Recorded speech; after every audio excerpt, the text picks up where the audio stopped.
I used to think every family had secrets. Little things we tucked away to protect the ones we love. But the secret my family carried wasn't little. It was a storm. Silent for years. Hidden behind smiles and family dinners. Until it tore everything apart. My name is Amara, and this is the story of how I discovered that my father, the man I once adored, had abandoned his own mother, my grandmother, in a foreign land, and thought he would never face the consequences. It all began with a trip that was never meant to be remembered. I was 15 the year my father announced he was taking my grandmother, Elise Moreau, on a short vacation abroad. She was in her late 70s then. Elegant, quiet, the kind of woman who still wore pearls at breakfast and spoke like she was guarding a secret. My grandmother had been a legend in our town, a billionaire widow who owned vast properties, shipping companies, and half the hotels along the coastline. But to me, she was just Nana Elise, the woman who smelled like lilacs and told stories about Paris before she fell. Asleep on the balcony, when father said he'd take her on a final family trip, everyone in the house smiled. Everyone except her. I remember that morning clearly. Her pale hands folded on her lap as the car waited outside. She looked at me and said softly, "Promise me, Amara, you'll keep asking questions, even when no one wants to answer them." At 15, I didn't understand. I thought it was something poetic, like the things she used to write in her letters. So I smiled, kissed her cheek, and said, "I promise." That was the last time I saw her. They were supposed to return in 2 weeks. They never did. When my father came back, it was raining. Hard, relentless rain that turned the road into a river. He stepped out of the car alone, soaked and pale, carrying only his briefcase. I ran to him, asking where Nana was. He said, without meeting my eyes, "She's staying there for a while, darling. The weather's good for her health." At first, I believed him, but something felt off. Her favorite perfume bottle was still on the dresser, her reading glasses on the table, and her passport, the one she never traveled without, was sitting in the top drawer of her desk. When I asked him about it, he snapped, "You're too young to understand. Amara, don't meddle in things that aren't your concern." I never forgot his tone that day. It wasn't angry. It was scared. A week later, he hosted a massive dinner. Politicians, businessmen, even a few socialites came to our house. Everyone congratulated him on something I didn't quite grasp. All I knew was that he started wearing new suits, buying new cars, and suddenly he had an entire office in the city. My mother pretended not to notice. She started dressing more expensively, smiling more often. When I asked her if Nana would call us soon, she said gently, "She's old, sweetheart. Maybe she wanted some peace." Peace. That word haunted me. Because peace doesn't come from silence. It comes from closure. And nothing about that silence felt peaceful. One night, months later, I overheard my parents arguing. It was past midnight. Their voices cut through the walls like broken glass. "You left her there, Daniel," my mother hissed. "Do you have any idea what you've done?" "I did what I had to," my father shot back. "You think she was going to hand over her empire to a girl who paints in her room all day? A girl who paints. That was me." I froze in the hallway, every muscle in my body trembling. My father's words were dripping with something ugly. Fear, greed, maybe guilt. "She trusted you," my mother whispered. "You could have..." "Enough. You want to live the life you're living now, don't you? Then keep your mouth shut." The next morning, the fight was forgotten. Or at least, buried. My mother's eyes were swollen, but her voice was calm. My father whistled as he poured his coffee, as if nothing had ever happened. And just like that, my grandmother's name was erased from our lives. No one mentioned her again. Years passed. Life moved on, at least on the surface. My father's company grew. We moved into a bigger house. He bought a yacht, a summer villa, even a membership at an exclusive golf club. From the outside, We were the perfect family. Inside, I felt something rotten festering beneath every smile. Sometimes when I couldn't sleep, I'd sneak into my grandmother's old room. It had been left untouched, almost like a museum. Her cane leaned against the nightstand. Her jewelry box sat open, half empty. But it was her diary that caught my attention one night. The last entry was dated 3 days before she disappeared. It read, "Daniel insists we go on this trip. I feel uneasy. He's been restless lately, almost desperate. If something happens to me, I hope Amara remembers the truth of who I am." That was it. No signature. No goodbye. Just a warning. Buried in her own handwriting. I didn't know it then, but that diary would become the first thread in the web of lies that was about to unravel, because the woman my father claimed had chosen silence was still alive, and she was waiting for me to find her. Silence can be the loudest sound in a house. After my grandmother disappeared, that silence became our constant companion. It filled every corner, every pause between dinner conversations. Every time her name hovered at the edge of someone's tongue. The house was still the same. Polished floors, gold-framed portraits, expensive flowers that died too quickly. But it felt hollow, like a stage after the play had ended. My father never mentioned her again. Not once. And my mother, she built her peace out of denial. Whenever I tried to ask, she would change the subject, or simply walk away. At 16, I learned that some truths are like fire. People would rather burn than touch them. The years that followed were a blur of birthdays, graduations, and fake smiles. Father's company, Moreau International, flourished. He was on magazine covers, shaking hands with governors, building an empire on something I didn't yet understand. People called him self-made, but I knew better, because no one in this family was ever self-made. Everything came from my grandmother. I started keeping a private journal too. Maybe it was something I inherited from her. In it, I wrote down the little things that didn't make sense. The new properties he suddenly owned in Monaco. The overseas accounts that didn't match his company earnings. The way his eyes darkened whenever anyone mentioned inheritance. It became a quiet obsession, the kind that doesn't scream, but whispers in your mind until you can't rest. One day, I found myself standing in my grandmother's old library. It had been locked for years, but the key was easy enough to find, hidden behind one of my father's framed awards. The air smelled faintly of dust and perfume, like time had stopped breathing in there. Rows of books lined the walls, but what drew my attention was the massive painting that hung above the fireplace. A portrait of my grandmother in her 40s, regal and strong, her eyes bright like she knew something the world didn't. As I stared at her, a strange thought crossed my mind. What if she was still out there? I laughed at myself for even thinking that. She would have been in her 80s now, frail and old.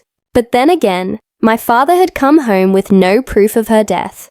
No documents, no photos, no ashes, nothing, just his word. And my father's word had started to mean less and less to me.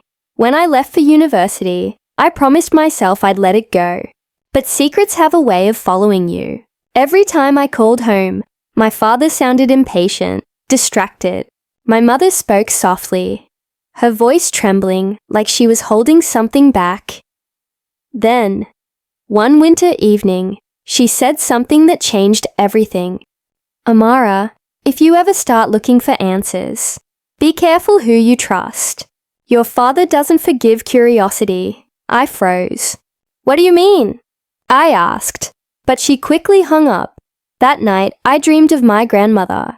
She was standing on a pier, looking out at a stormy sea, her back turned to me. When she finally turned around, her eyes were full of tears, and she whispered, "You promised you'd keep asking questions." I woke up shaking. The next morning, I went through my grandmother's belongings that I'd secretly taken years ago. A few letters, her jewelry box, and that final diary entry. But when I opened the jewelry box this time, I noticed something I hadn't before. A false bottom. Inside, hidden beneath the velvet lining, was a small envelope. Old, yellowed, faded. It had a foreign stamp on it. République d'Aveline. I had never heard of the country before. The letter inside was blank, except for one thing. A single name, written in my grandmother's handwriting, Maison de Lumière, a place maybe. A clue? I searched online but found nothing. The country seemed tiny, almost like an island no one cared about. But something about that name stuck with me. Maison de Lumière, House of Light. It felt like an invitation. Over the next few years, life carried on. I graduated, started a small art gallery in the city. My father came to the opening, shaking hands with people, pretending to be proud. But when he looked at one of my paintings, a portrait of an elderly woman reaching toward the ocean, his smile faltered. Still thinking about her, he asked quietly. I didn't answer. He leaned closer, his voice low. Let the dead rest, Amara. You'll only hurt yourself digging into things that don't matter anymore. And then, with that same cold smile, he added, she made her choices. So did I. It was the first time he ever admitted something, not guilt, exactly, but knowledge. That night, I couldn't sleep.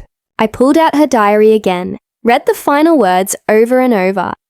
If something happens to me, I hope Amara remembers the truth of who I am. I whispered into the dark. I remember, Nana. I remember. Weeks later, a package arrived at my gallery. No sender's name. The handwriting on the label looked shaky, almost trembling. Inside was a folded letter and a small seashell necklace. One I recognized instantly. It had been my grandmother's.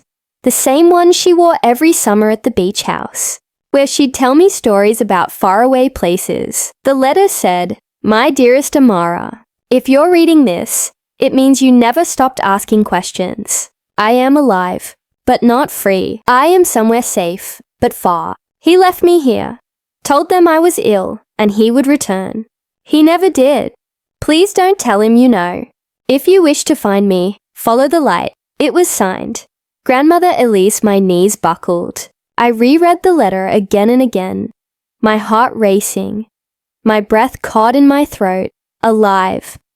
She was alive.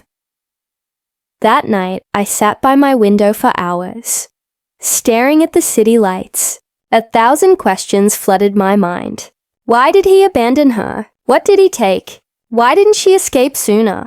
But above all, how had she survived all these years alone? I didn't know the answers yet. All I knew was that silence had spoken at last, and now I had to follow it, all the way to the truth. The day I received that letter, my world shifted on its axis. All the lies I had been taught to believe, all the careful stories about peaceful retirement and letting go of the past, they collapsed with just 4 words. I am still alive. For hours I sat frozen in my apartment, staring at the faded ink and the trembling handwriting. Every curve of her letters felt familiar, like a voice from my childhood whispering through time. My grandmother, the woman who had once built an empire, who had been erased from every family portrait, was alive, writing from some faraway place my father had sworn didn't exist. But how? And why hadn't she come home? I read the letter again. He left me here, told them I was ill and he would return. He never did. My father, he had taken her abroad and left her there, perhaps in some secluded home or private hospital, under the pretense of caring for her. He must have forged documents, paid off someone, told her she'd be back soon. Then he came home alone, with her assets, her companies, her silence. The thought made me sick. I held the seashell necklace she'd sent, feeling its smooth edges against my palm. It still smelled faintly of lavender, the same scent she used to wear when she'd hug me goodnight. That was the moment I knew I couldn't just sit and wonder anymore. I had to find her. The first thing I did was trace the envelope's postmark. République d'Avelin, a small island nation off the coast of Europe, barely visible on most maps. But I found it, a tiny dot, surrounded by turquoise waters, the kind of place people go to disappear. There was no return address, only a faint stamp that read, Port Caldre. It was enough. I booked a ticket that same night. I didn't tell anyone, not even my mother, especially not my father. I packed lightly, her letters, the seashell necklace, and the old photograph of her standing in front of our beach house. When the plane took off, I looked out the window, the city lights fading beneath me, and whispered, "I'm coming for you, Nana." The flight felt endless. My thoughts circled like restless birds. What if she wasn't there? What if it was a trap? Or worse, what if she had written that letter years ago, and I was already too late? When I landed, the air was thick with soul and sun. The island was small, picturesque, with cobbled streets and pastel houses. But beneath its beauty, something felt off, like a secret humming just below the surface. I showed the letter to a local post clerk. He squinted, then nodded slowly. Maison de Lumière. That's an old care home outside the main town. Not many people go there now. My heart pounded. The name. The one from the hidden note in her jewelry box. He scribbled an address on a scrap of paper and handed it to me. "Be careful," he added. "The road's quiet that way." I rented a small car and drove along the coastline. The road curved through cliffs and palm groves until I reached an old iron gate covered in vines. Beyond it stood a grand, crumbling mansion. Elegant but neglected, its walls stained by time. A faded sign read, Maison de Lumière. My hands trembled as I pushed the gate open. Inside the courtyard, the world fell silent, except for the sound of birds and the sea nearby. A nurse in a white uniform appeared from the doorway. She was older, with kind eyes and a cautious smile. "Excuse me," I said, my voice barely a whisper. "I'm looking for someone." Elise Moreau. Her expression changed instantly. The name hit her like a bell that hadn't rung in years.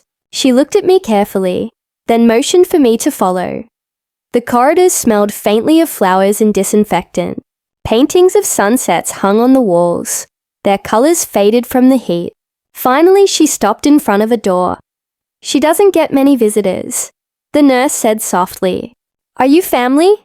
"Yes," I said. My voice cracked. "I'm her granddaughter." The nurse's face softened. She nodded, then opened the door, and there, sitting by the window, wrapped in a shawl of pale blue, was my grandmother. Her hair was silver now, her skin thin and fragile, but her eyes were still the same warm, sharp blue that once held the whole world together for me. When she turned and saw me, the seashell necklace fell from my hand. Her lips trembled. Then she whispered, barely breathing my name, "Amara." I don't remember running to her, or how my knees hit the floor. I only remember the feeling of her arms, shaking, real, warm, wrapping around me. Tears blurred everything. Years of silence collapsed into one long cry. She touched my face with trembling fingers. "You look just like your mother did when she was young," she said softly. "I knew you'd come. I prayed for it." "Why?" I asked through tears. "Why didn't you leave? Why didn't you call?" Her expression darkened. "Because he took everything, my darling. My money, my passport, my voice. I was told if I tried to leave, I'd be placed in a hospital. Forgotten completely. He made sure I was trapped. My father, the man I'd trusted all my life. I could barely speak. Did he hurt you?" She shook her head slowly. "No, but he left me to die quietly. That was his way of killing me." For hours she told me everything. How he convinced her to take one last trip, to relax. How he told her he'd arranged medical care for her abroad. How one night he left her at this home with forged documents, saying he'd return. After sorting a few things, he never came back. At first, she wrote letters. To him, to the family, even to her lawyer. None were ever answered. Some were intercepted. It took her years to find someone who could smuggle one letter out, the one that reached me. And all that time, she watched her own son's face appear on television screens.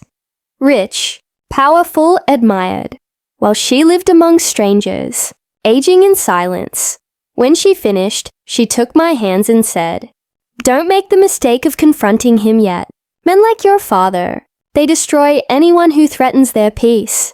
Wait, watch. Then strike when he least expects it." Her voice trembled with both fear and fire. "But promise me one thing, Amara.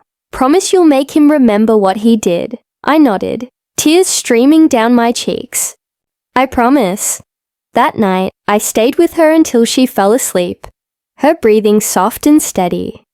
I looked around the dim room, at the half-packed suitcase, the unfinished letter on her desk, the window that looked out over the sea. She had survived years of isolation and betrayal. And still, she hadn't given up hope. That alone told me everything I needed to know about the woman she was, and about the kind of revenge she deserved.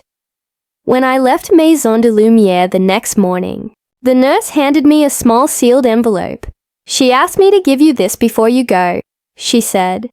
Inside was an old document, official, stamped and signed. It was a copy of my grandmother's will, dated before she disappeared, and the signature beneath it, the witness who signed the paper, was my father's. The envelope trembled in my hands.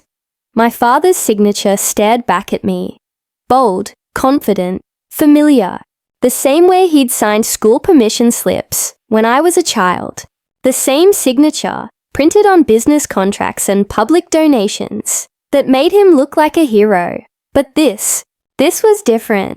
This signature was carved into a betrayal. I folded the will carefully, my pulse drumming in my ears. If my grandmother had never been declared dead, if she was still legally alive, then everything my father owned wasn't his at all. It still belonged to her. Every company, every mansion, every coin that built our luxurious lie. Stolen.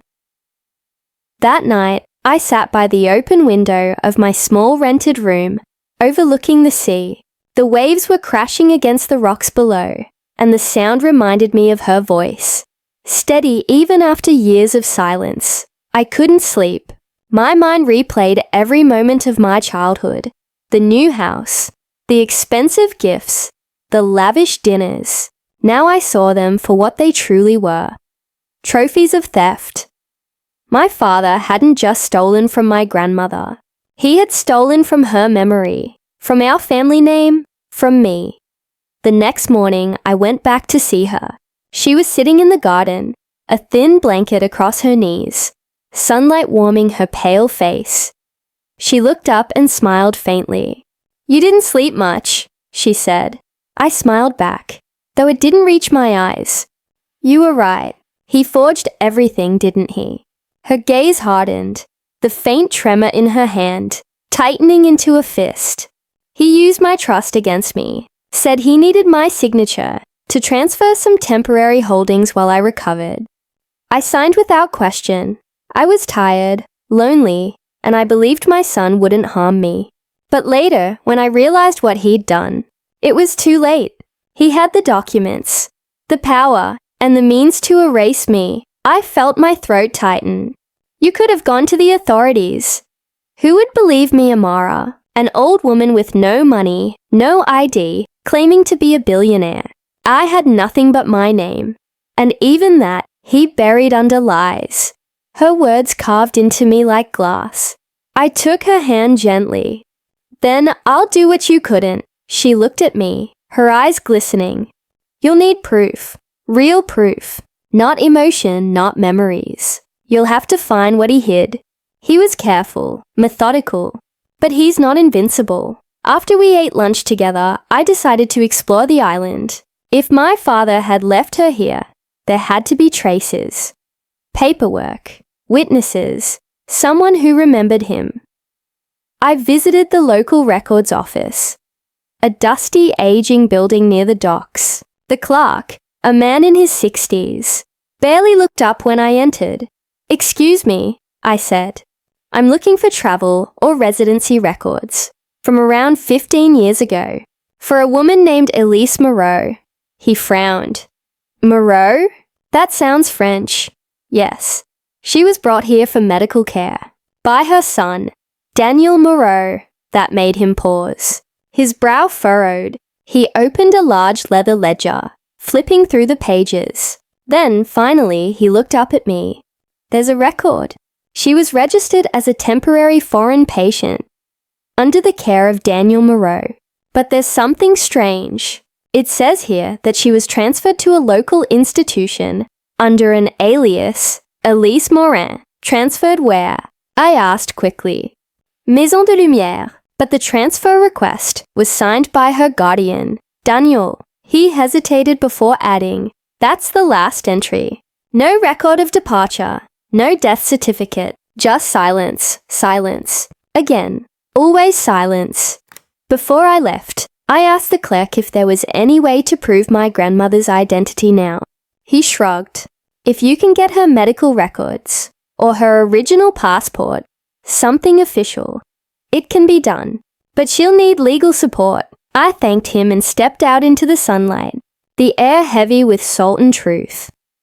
I looked back at the old stone building, knowing that inside those books were traces of every lie my father had told. He'd thought burying her on a foreign island would erase her. He never imagined I'd come looking. That evening, I brought the document back to my grandmother. When she saw the records, she let out a long, shaky breath. "So they still have it on file," she whispered. "Then we still have a chance." She looked at me with something fierce in her eyes. A spark that had survived 15 years of isolation. "Amara, listen to me carefully. If we do this, it can't be for money. It must be for truth. Revenge that comes from greed becomes poison. Revenge that comes from justice, that's redemption." I nodded. "I don't want his fortune. I want his peace." Her lips curved in a faint smile. "Then, take it from him." Before I left that night, she gave me something else. A small key, old and tarnished. "This opens a safe deposit box in Paris," she said. "Your grandfather and I kept all our family papers there. Deeds, legal records, proof of ownership. I think Daniel knew it existed, but he could never access it without me. Now, it's yours." I turned the key in my palm, feeling its weight. It wasn't just metal. It was power. Back in my hotel room, I laid everything out on the bed. The letter, the will, the key. The pieces were starting to form a picture, and that picture led straight back to my father. But I also knew this wasn't something I could confront him with. Not yet. I had to be precise, strategic, just like him. I emailed a private investigator I trusted, an old friend from university who specialized in financial crimes. Within a week, he replied, "Amara, you won't believe this. Your father transferred assets from your grandmother's companies 3 months after her death. Offshore accounts, shell companies, the works. He covered it well, but the pattern's there. He didn't just steal her inheritance. He built his empire on her grave." I felt a chill down my spine. Everything I had suspected was true. The next morning, I told my grandmother what I had found. She listened quietly, her eyes fixed on the horizon beyond the garden. "He was always ambitious," she said softly. "But I never thought ambition would turn him cruel." Then she turned to me, her gaze sharper than it had been in years. "You must return home, Amara. Let him believe you've moved on. But keep gathering what you need. When the time comes, we'll bring him down together." Her words echoed in my heart. I hugged her tightly before I left. She felt small in my arms, fragile but unbroken. As I boarded the ferry off the island, I looked back at the mansion on the hill. The sea shimmered beneath the morning light, and for a moment, I could almost see her silhouette by the window, watching me go. I whispered under my breath, "I'll come back for you, Nana, and when I do, he'll finally face the truth." By the time my plane touched down at home, I was no longer the girl who believed silence was protection. I had become something else, a keeper of secrets, a seeker of justice, and my father, the man who thought his sins were buried across the sea, was about to learn that the past doesn't stay buried forever. I didn't sleep the night before I went to Maison d'Armes. Lumiere, the name alone carried weight. House of Light. It sounded too poetic to be real, but when I found it on the map, it existed. A secluded estate sitting on the farthest edge of the Aveline coast, surrounded by thick cypress trees and silence. The locals had called it La Maison des Ombres, House of Shadows. The contradiction made my heart beat faster. The drive took almost 2 hours from the port, and the closer I got, the more the world seemed to still.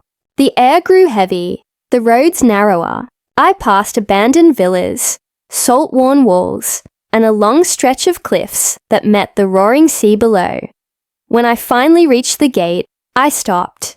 Rusty iron, ivy crawling over it like old memories trying to take hold again, and hanging from one of the bars, tied with faded red ribbon, a seashell necklace, the same kind my grandmother had worn. I swallowed hard, my pulse quickening. She had been here. Inside, the air was cool and damp. Dust motes floated through beams of morning light like slow-moving ghosts. The house smelled faintly of jasmine and age. It was beautiful once, I could tell. Marble floors, delicate chandeliers, hand-painted ceilings. But everything now carried that strange sadness of forgotten wealth. Each step I took echoed soft but hollow. Then I heard a sound. Not loud, just a faint shuffle. Somewhere deeper in the hall. Hello, no answer. Only the wind sighing through a cracked window. I followed the sound through a corridor lined with faded portraits. Faces of women who looked eerily like my grandmother, each wearing the same determined expression. And then, at the end of the hall, I found a door. It wasn't locked, just waiting. The room inside was small. Sunlight streamed through stained glass, painting the floor in soft colors. And sitting there, on a wooden chair near the window, was a woman, thin, grey-haired, dressed in white. At first glance, I thought she was asleep. But when she turned her head toward me, my breath caught in my throat. It was her, my grandmother, alive. Her face was older, her hair almost silver now. But her eyes, those sharp, fierce eyes, hadn't aged a day. "Amara," she whispered, as if she'd been waiting for that word to finally exist again. I froze, every emotion crashing at once. Disbelief, joy, heartbreak. "It's really you," I breathed, stepping closer. She nodded weakly, a trembling smile forming. "You found me. You followed the light." I knelt beside her, my hand shaking as I took hers. Cold, delicate, scarred. "Why? Why did he leave you here?" Her eyes darkened. "Because I refused to give him everything. Your father wanted control of the estate, the fortune, the family legacy. I trusted him to help manage my accounts abroad, and instead, he abandoned me here." She looked out the window, her voice cracking. "He told everyone I was sick, that I couldn't travel, and when my letters stopped arriving, they all believed him." Tears stung my eyes. "How did you survive?" She gave a soft laugh, bitter and tired. "The caretakers were paid to keep me quiet. I became the ghost of my own house." For a moment, neither of us spoke. The silence between us felt like years of lost time pressing down. Then she reached into her shawl and pulled out a folded piece of paper. "I wrote this for you a long time ago, but I never thought you'd see it." I opened it with trembling fingers. Inside was a list of names, places, and account numbers. But one name stood out in bold letters, the Moray Foundation. She noticed my confusion and said, "Your father used it to launder my fortune. That's how he became what he is today. The man the world calls a visionary." My stomach twisted. He'd built everything, his empire, his reputation, our home, on stolen blood money. "He left me here because killing me would have been too loud," she continued softly, "but erasing me quietly, that was easier." I felt my world tilt. All those childhood memories. The speeches he gave about integrity. The charities he funded. The awards he collected. All lies built on betrayal. "Nana," I said, gripping her hand, "we can expose him. We can tell the world." Her expression softened. "No, my dear. That would destroy you too. Our name, your future." He made sure everything is tied together. "But there's another way." She reached for a locked box under her chair, sliding it toward me. "Inside you'll find proof, bank records, letters, photographs, enough to end his career. But use it wisely. Revenge is not about rage, Amara. It's about reclaiming what was stolen." Her words cut deep, like prophecy. Then suddenly, a noise echoed outside. Footsteps. We both froze. A shadow passed by the doorway. "You're not alone here," she whispered urgently. "Go now!" My heart pounded. I wanted to refuse, to stay with her, to protect her. But her eyes, they begged me to move. "I'll come back for you," I swore. She smiled faintly. "I know. Follow the light, Amara. Always." I ran. Down the halls, through the garden, my heart hammering like thunder. Behind me, I heard muffled voices. Men shouting in a language I didn't understand. By the time I reached my car, I could see one of them at the window, watching me leave, and in his hand was a phone. He was calling someone I already knew too well. Hours later, back in my hotel room, I sat staring at the locked box on my lap. My grandmother was alive, but she was still a prisoner, and now my father would know I'd found her. The game had begun, and for the first time in my life, I wasn't afraid to play. That night, the storm outside felt alive, like the sky itself wanted to bear witness. Lightning cut across the window, slicing the darkness in jagged flashes. And there I sat, on the hotel bed, with the old wooden box resting in front of me. It was small, barely the size of a shoebox, but it carried the weight of generations. The key, tied to a silk ribbon, dangled from the side. I hesitated before unlocking it, as though opening it would change everything I thought I knew. And then, I turned the key. Inside, the first thing I saw was a stack of letters, some sealed, some already torn open, each written in my grandmother's elegant, slanted handwriting. Addressed not to family, not to friends, but to my father. I picked up the first one and began to read. "My dear son, I trusted you with my estate, because you were the only one I believed would protect our name. But the transfers you've made, I know what you've done. You've siphoned our funds into accounts under a false foundation. I have warned you, Gabriel. Money gained by betrayal brings only ruin. My breath caught. Gabriel. My father's name." There were more letters, dated months apart, each one growing more desperate, more broken. "You've left me here too long. The caretakers say you will return soon. I wait every morning, but you never do. I sent word through your business associate. Why does no one reply? Has the world already forgotten me? I will not beg, Gabriel. You may have taken my fortune, but not my soul. I will survive, even if the silence is my only companion." By the last letter, her writing was trembling, fading. If Amara ever finds this, I want her to know that I never stopped loving her. I only wish I'd told her the truth sooner, that everything her father built was already hers by right. Tears blurred the ink as I folded the letter back into the pile. My hands were shaking. Part grief, part rage. Underneath the letters lay a folder stamped with the seal of the Moray Foundation. Inside, legal documents, offshore bank statements, and photographs. The first photo was of my father. Younger, smiling, shaking hands with a man in a dark suit. The background showed a foreign embassy, a flag with a golden sun. On the back, written in pen, transfer day. The betrayal. I skimmed the bank records. Millions of dollars moved under shell companies, hidden beneath charity fronts and false beneficiaries. The Moray Foundation wasn't real.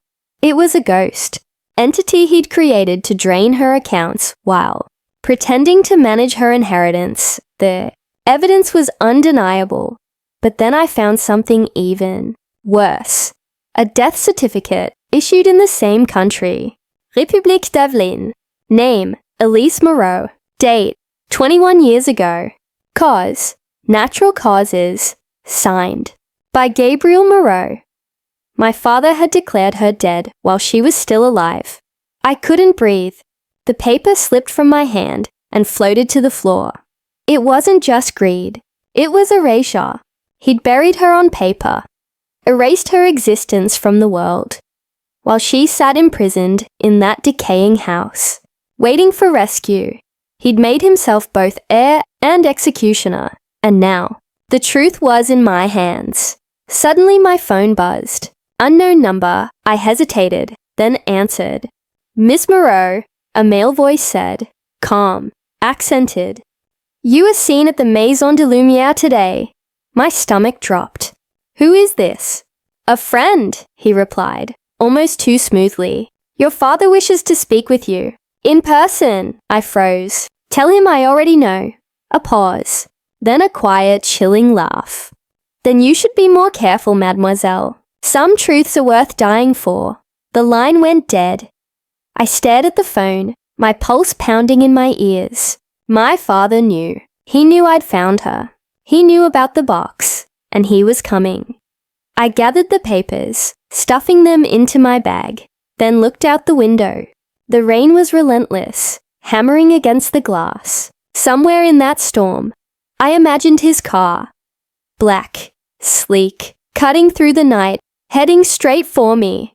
I couldn't stay. I had to move. I packed the box, my laptop, and the evidence. My grandmother's necklace still hung around my neck, cold against my skin. It wasn't just a memento anymore. It was armor. At dawn, I reached out to someone I trusted. Mila, my oldest friend from university, who now worked as an investigative journalist. When she answered my call, her voice was sleepy, but sharp. Amara, what's wrong? I found something, I whispered. Something that could destroy my father. By the time I finished explaining, she was wide awake. You need to get that evidence out of the country. If what you're saying is true, he's not just a thief. He's committed fraud, forgery, maybe even attempted murder. He's powerful. Mila, he owns half the media. Then we'll use the half he doesn't own, she said. Her confidence steadied me, even as fear clawed at my chest. We agreed to meet at the airport in 2 days. Mila would help me get the documents published through encrypted channels, international journalists, and watchdog organizations. But those 2 days stretched into an eternity. Every noise in the hallway made me flinch. Every car that stopped outside made my heart lurch. I didn't sleep. I couldn't. Then, on the second night, there was a knock on my door. 3 slow knocks. Then silence. I grabbed my bag, my hand trembling. Who's there? No answer. I stepped closer. My heart felt like a drum beat in my throat. And then, a soft voice. Mara, it's me, my mother. I rushed to open the door. She looked exhausted, pale, eyes red, her hands shaking. Mom, what are you doing here? She stepped inside, glancing nervously at the window. He knows. Your father knows everything. I know he does, but I can stop him. I have proof. She cut me off, gripping my arm tightly. You don't understand, Amara. He's desperate. He'll destroy anything anyone that threatens him, including you." Her voice broke on that last word. "You think I don't know what he's capable of?" I snapped. "He left his own mother to rot in that place." Her tears spilled over, and I helped him. The room spun. "What?" She covered her face. "I thought she was dying." He said it was for her safety, that she was confused, unstable. I didn't question it. I believed him. God forgive me, I believed him. I stared at her, numb, the betrayal cutting deeper than I imagined. "Then help me now," I said finally, voice shaking. "Help me fix it." She nodded slowly. "I can try, but if we do this, there's no going back. There's nothing left to go back to." That night, we sat together, mother and daughter, sorting through the papers, piecing together 20 years of lies. Each signature, each transaction, each name. The more we uncovered, the clearer it became. My father had stolen not only the family fortune, but our family's soul. And by morning, I knew what I had to do. I wasn't going to destroy him through rage. I was going to dismantle him through truth, piece by piece, name by name, until the world saw the man behind the mask. The morning light felt heavy, not warm, not soft, just heavy, like even the sun didn't want to shine on what we were about to do. My mother sat across from me at the small hotel table, her hands wrapped around a cup of untouched tea. Between us lay stacks of papers, bank statements, forged signatures, offshore transfers, all the proof of what my father had done. But what chilled me most wasn't the evidence itself. It was the way she looked at it, with both guilt and recognition, as if she was watching her own sins come to life on paper. "Do you remember when he started changing?" I asked quietly. She sighed. "It wasn't sudden, Amara. Power doesn't change people overnight. It just shows who they really were." Her voice cracked slightly. "When your grandmother trusted him with her accounts, I thought it was love that guided him. I didn't realize it was ambition. He wanted everything she built, and when she wouldn't hand it over, he took it." She turned to the window, her reflection pale against the morning light. "He told me she'd lost her mind, that she was hallucinating, writing nonsense letters. I believed him because I wanted to. You wanted to protect him. I wanted to protect us." The silence that followed felt endless. Finally, I said, "It's time to protect what's left of the truth instead." She nodded slowly, and that's when I knew she was with me. Not out of courage, but out of remorse. We spent the next 2 days working in secret, using Mila's encrypted channels. We sent copies of the documents to investigative journalists and international watchdogs. Every email was a calculated risk, each click a silent act of rebellion. We avoided phone calls, avoided using our names, avoided anything that could trace back to us.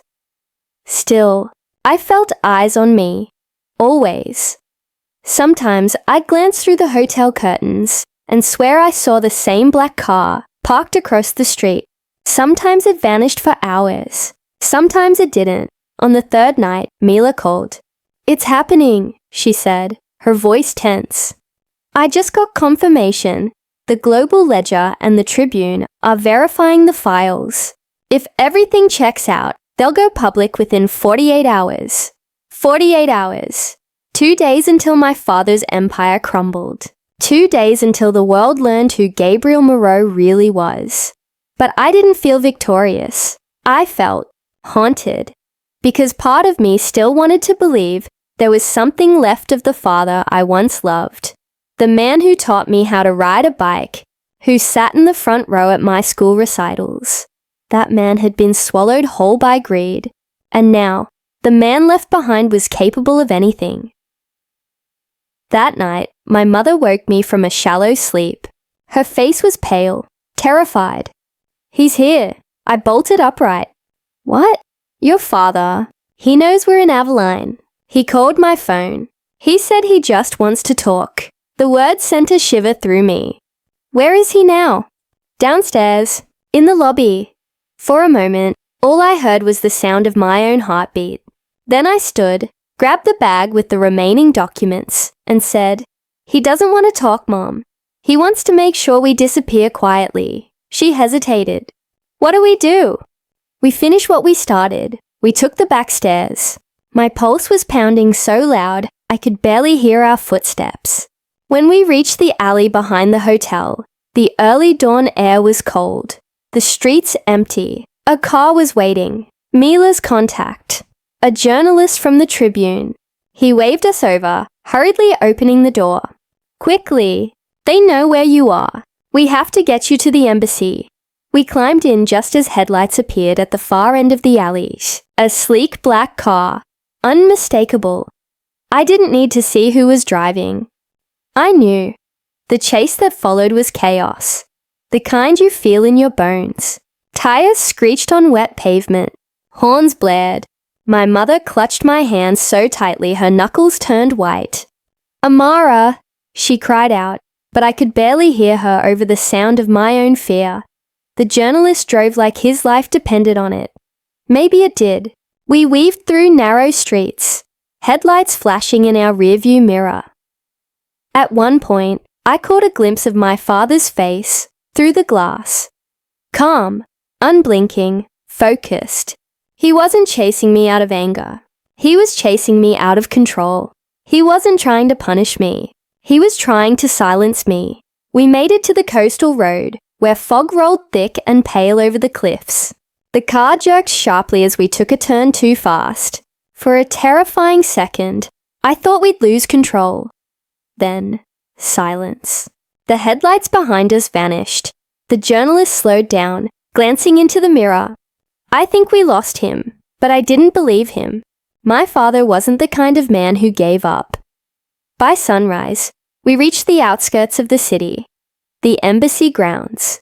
As soon as we were inside, God sealed the gates behind us. Only then did I let myself breathe.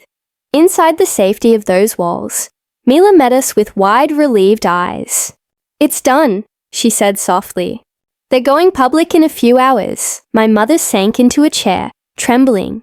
I sat beside her, holding her hand. "Are you ready for this?" Mila asked me. I nodded slowly. I was born into his lies. It's time I end them. When the story broke, it was everywhere. Headlines screamed across screens and papers. Global tycoon Gabriel Moreau exposed. Fraud, embezzlement, forgery. Missing heiress found alive after 2 decades in captivity. Daughter of billionaire blows whistle on family empire. The world erupted. The man once called the visionary of Versailles became the face of scandal overnight. His assets were frozen. His company shares plummeted.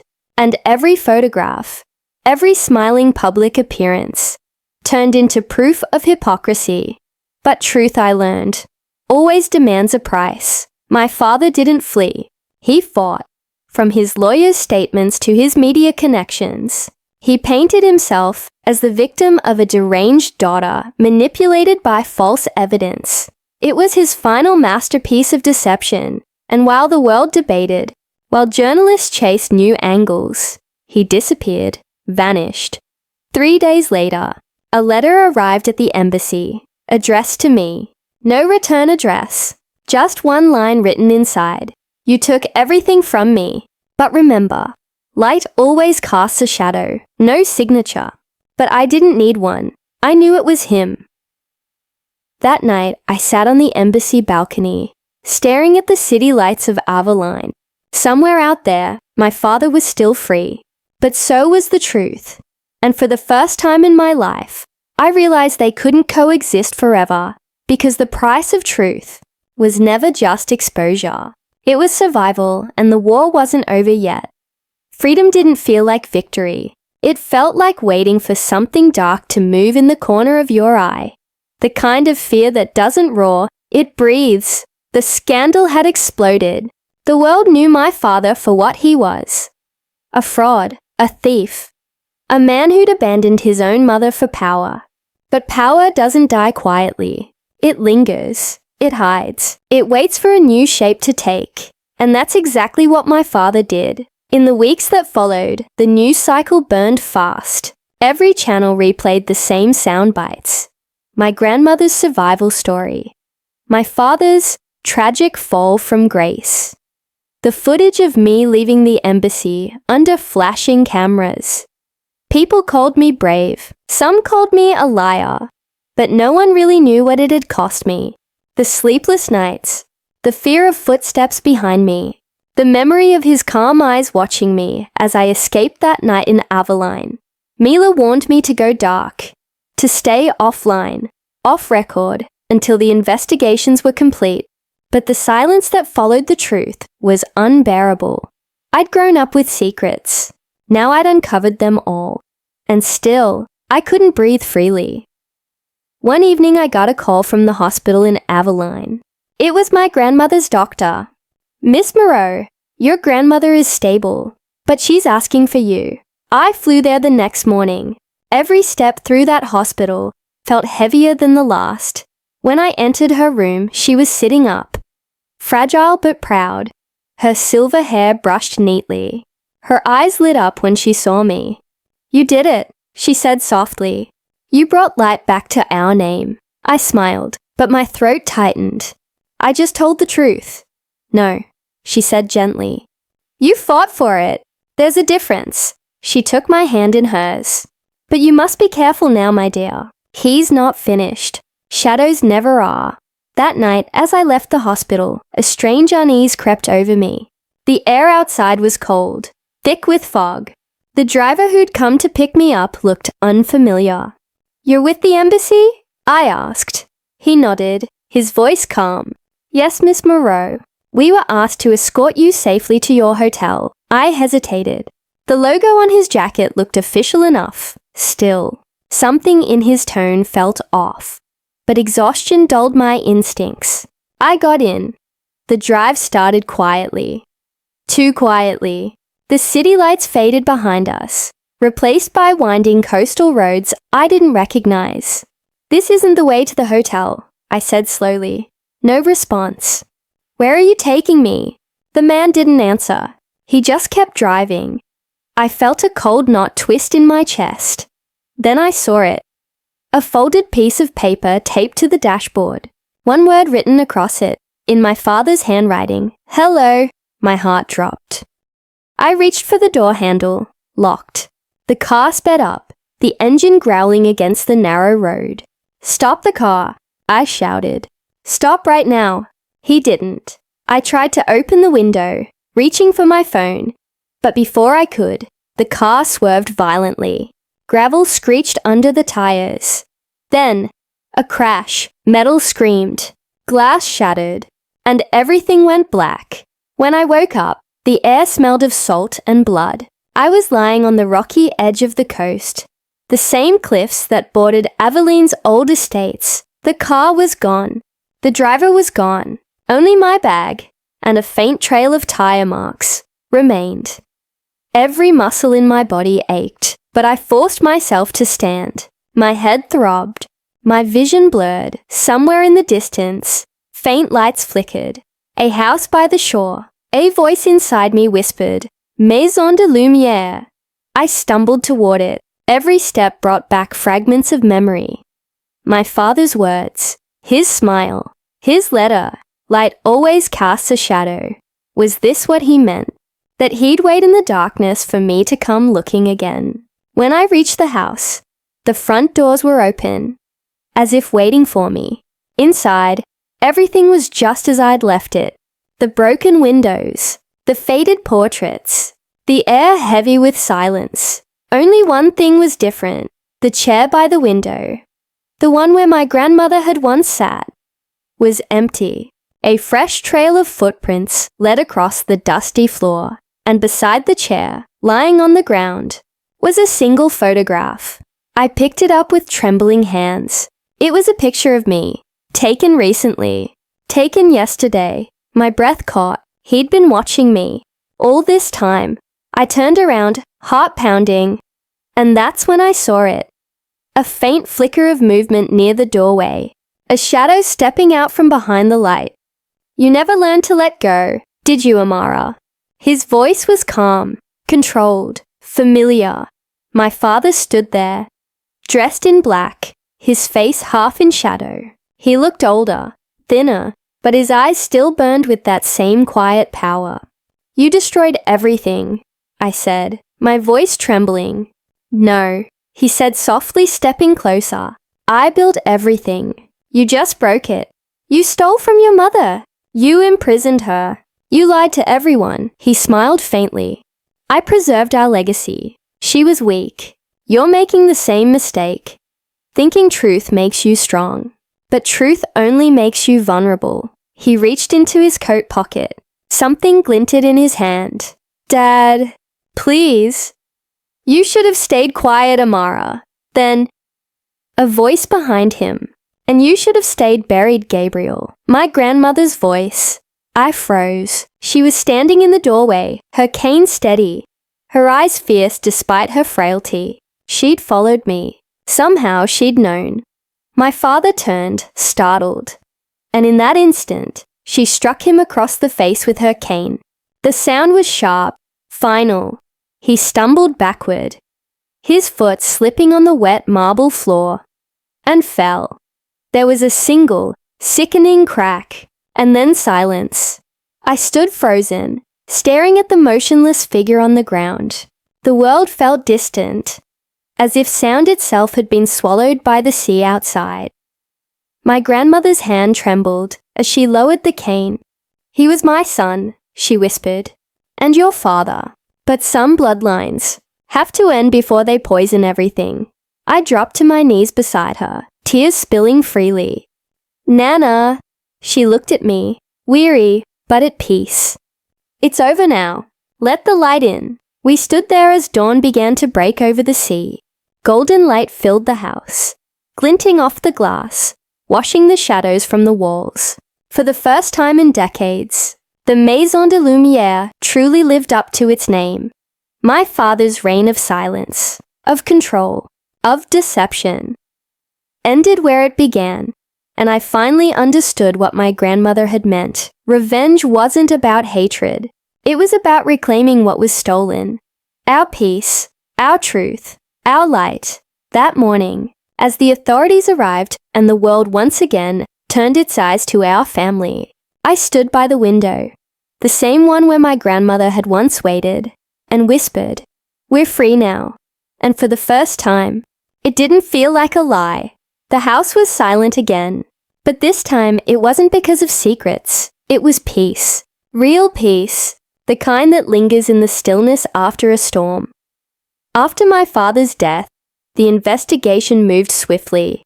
The authorities ruled it an accident, a tragic fall during a confrontation. But I knew the truth. He didn't slip. He surrendered. And maybe, in some twisted way, that was his final act of mercy, sparing us the endless war of reputation, of vengeance, of guilt. My grandmother and I stayed in Aveline for a while. The Maison de Lumière had become more than an estate now. It was a living memory, a monument to everything we'd lost and everything we'd reclaimed. She spent her morning sitting by the window, looking out at the sea, her cane resting beside her. Sometimes we spoke, sometimes we just listened to the waves. You know, she said one morning, the sea never keeps anything. It always gives back what's been thrown away. I smiled faintly. Even people. Especially people. Over the next few months, we rebuilt what we could.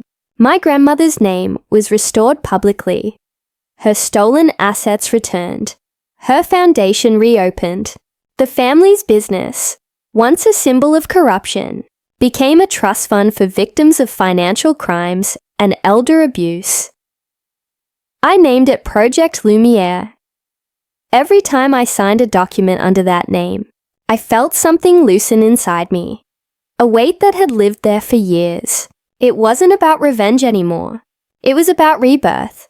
But healing doesn't happen in neat lines. Some nights, I still dreamed of that dark car, of the crash, of his voice whispering my name. Sometimes I'd wake up and think I saw his shadow in the corner of the room, and then I'd remember He was gone, yet his choices lived on, carved into the edges of who I'd become. And I had to learn to live with that. Mila came to visit in spring. She stood in the courtyard, spinning slowly as if trying to absorb everything. "You really did it," she said softly. "You turned a nightmare into something good." "It doesn't feel like that," I admitted. "It feels like I'm just surviving." She placed a hand on my shoulder. "Surviving is winning. You just haven't realized it yet." When my grandmother's health began to fade, she faced it with quiet dignity. She refused the hospital this time. "I was born in this house," she told me, "and I'll leave it here too. But not before I give you what's yours." One evening, she asked me to sit with her by the old fireplace. She handed me a small aged leather box. The same kind my father had thrown into the river years ago. My chest tightened as I took it. Inside, wrapped in silk, was a single gold locket, engraved with the initials AM. "It was mine," she said softly, "but it was always meant for you." Inside the locket was a faded photo. My grandmother, holding me as a baby. The inscription beneath it read, "Light always returns to where it began." She passed away that summer, peacefully, in her sleep, her hand still clutching mine. The funeral was small, private, no cameras, no headlines, just the two of us, her and me, saying goodbye to everything that once tried to destroy us. As I scattered her ashes into the sea, the wind lifted and carried them toward the sunrise. And in that moment, I swore I could hear her voice again. "You're free now, my darling. Live as the light." Months later, I moved back to Aveline permanently. I reopened Maison de Lumière as a retreat for women seeking refuge from silence and control. A place where they could start over. We turned the old study into a library, filled with journals and letters from people who'd survived their own storms. The same room where my father had built his empire now held stories of healing, forgiveness, and rebirth. I called it the Room of Return because every story, even the broken ones, deserves a place to come home to. One evening, I found myself standing by that same window again. The sea glowed gold in the setting sun, the air thick with salt and promise. Mila had gone back to the city, but she still called every night. The world had moved on, and for the first time, I felt ready to move with it. I unclasped the gold locket and held it toward the light. Inside, the tiny photo shimmered faintly, as if catching the reflection of the sea. "We did it, Nana," I whispered. "The light's still here." That night, as I wrote in my journal, the same one I'd carried through every storm, I ended with these words. "I was born in the shadow of power. I lived in the silence of secrets. But I chose to rise in the light of truth." This isn't a story of revenge anymore. It's a story of return to who I was always meant to be. It had been almost a year since the world saw Gabriel Moreau for what he truly was, since the Maison de Lumière had become a sanctuary instead of a prison, since my grandmother had passed, leaving me her legacy, her light, to carry forward. And yet, despite all the victories, despite the truth being known, despite the empire crumbling into dust, I still felt the echo of his presence, not in fear, not in hatred, but in the unshakable awareness of what he had been. My father. It arrived one afternoon, tucked beneath my door in a plain brown envelope. No return address, no seal. I hesitated. My hand hovered over it. What could he possibly have to say now? I whispered. I took a deep breath and opened it. Inside, carefully folded, was a single sheet of paper. The handwriting was unmistakable, precise, deliberate. My father's. I unfolded it and began to read. "Amara, if you are reading this, then I am gone. Gone from the world that I once tried to control. I will not ask for your forgiveness, nor expect it. I only hope that you understand the truth of a man who failed at the only things that ever mattered. honesty, loyalty, love. I was ambitious before I was a father. I saw wealth and power as life itself. And in my blindness, I destroyed the people I swore to protect. Your grandmother, I thought I could bend her to my will. I thought I could erase her, contain her, control her. I was wrong. You, Amara, are the one thing I never controlled. The one light I could not extinguish. I am writing this, not as a justification, but as a confession. The only words I can leave you without claiming more pain. Live well, Amara. Take the legacy that was always yours. Live honestly, fiercely, and with courage. I cannot undo the past, but perhaps you can build a future worth living. Gabriel Moreau. I sank into the chair, the letter trembling in my hands. Tears came freely. Not of grief, not of hate, but of something heavier. Understanding. He had been monstrous, cruel, deceptive, but he had been human. And somehow, that didn't make the hurt smaller. It just made the story more complete. I walked through the Maison de Lumière, the sun casting warm light across the marble floors, over the faded portraits, through the windows that had seen so much pain, and finally, so much peace. I held the letter to my chest, and for the first time, I allowed myself to forgive. Not him, not fully, but the weight of carrying his shadow. Because forgiveness isn't about letting someone off the hook. It's about freeing yourself. I placed the letter in the study, in a small wooden box, alongside my grandmother's journals, the letters she had written me, and the gold locket she had left. A final chapter, closed with quiet hands. That evening, I stood by the window overlooking the cliffs and the sea. The wind carried the scent of salt and new beginnings. The light broke through in golden streaks, illuminating the garden below, and I whispered softly, for both of them to hear, "You are gone, and yet you live in me. I am the keeper of the light. I will not waste it. I will carry it forward." The waves crashed below, steady and eternal, and for the first time in my life, I felt completely at home. Thanks for watching. Hoped you liked it. If you watched till the end, please comment revenge, so that we could understand you were with us till the end. As well as, please let us know, where are you watching from? What do you want to hear from us in next video? If you have any incident in your life, please let us know. We would love to share your story.